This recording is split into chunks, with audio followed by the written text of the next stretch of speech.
बिस्मिल्लाहिर्रहमानिर्रहीम। अस्सलामुअलैकुम वीवर्स, आप देख रहे हैं सिरात मुस्तकीम सऊदी न्यूज़ चैनल। सऊदी अरब में जितने भी गैर मुल्की अफराद मुख्तलिफ काम काज करते हुए नज़र आते हैं, सऊदी अरब के लेबर कवानीन हों या दीगर अमन व अमान से मुतल्लिका कवानीन, इन सब से आपको बाखबर रहना चाहिए, क्योंकि हल्की सी आपकी लाइल्मी आपको किसी बड़ी मुश्किल में मुब्तला कर सकती है। मैं अपने इन चैनल्स के ज़रिए आप तमाम भाइयों को बर वक्त इतला देता आ रहा हूँ।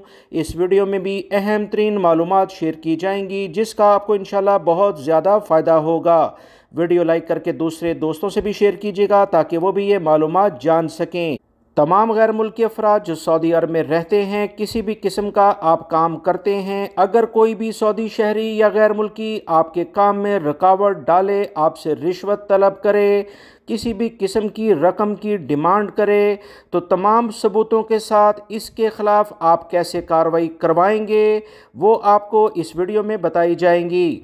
सऊदी अरब का एक अहम तरीन इदारा एंटी करप्शन से मुतल्लिका है, जिसे नज़ाहा कहा जाता है।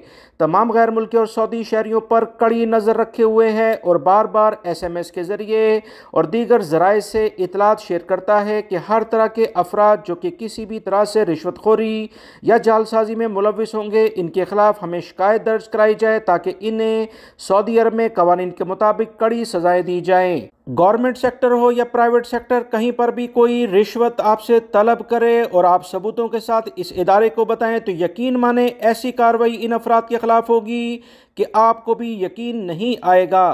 ताज़ा तरीन इतलात के मुताबिक सऊदी वजारत सेहत के 6 अफराद जो दवाएं बेचने में मुलविस थे, सऊदी अरब से बाहर और सऊदी अरब के अंदर ये दवाएं बेचने का कारोबार कर रहे थे और 10 लाख रियाल उन्होंने इस तरह के काम से कमाए थे। इनके खिलाफ सऊदी वजारत सेहत ने कार्रवाई कर दी है। एक और सऊदी शहरी को DNA टेस्ट में तब्दीली के इल्ज़ाम में 30,000 रियाल रिश्वत लेते हुए गिरफ्तार किया गया है। एक गैर मुल्की को भी 2 सऊदी इलेक्ट्रिक कंपनी के जाली मीटर जाली तरीके से लगाने पर गिरफ्तार किया गया, जिसने 28,000 रियाल लिए थे। 2 गैर मुल्की अफराद को जाली डॉक्यूमेंट्स के जरिए सऊदी अरब में मुलाजमत हासिल करने पर गिरफ्तार किया गया। सऊदी अरब के इदारों की जानिब से कहा गया कि जालसाजी चाहे किसी भी तरह की हो, काबिल कबूल नहीं है। वो गैर मुल्की जो जालसाजी के डॉक्यूमेंट्स के जरिए सऊदी अरब में आने की या यहाँ आकर मुलाजमत हासिल करने की कोशिश करते हैं, इनके खिलाफ एक बड़ा क्रैकडाउन शुरू कर दिया गया है। तमाम गैर मुल्की अफराद कवानीन का एहतराम करें। वीडियो लाइक करके शेयर भी कीजिएगा। मिलेंगे मजीद ताज़ा तरीन अपडेट के साथ। अस्सलामु अलैकुम।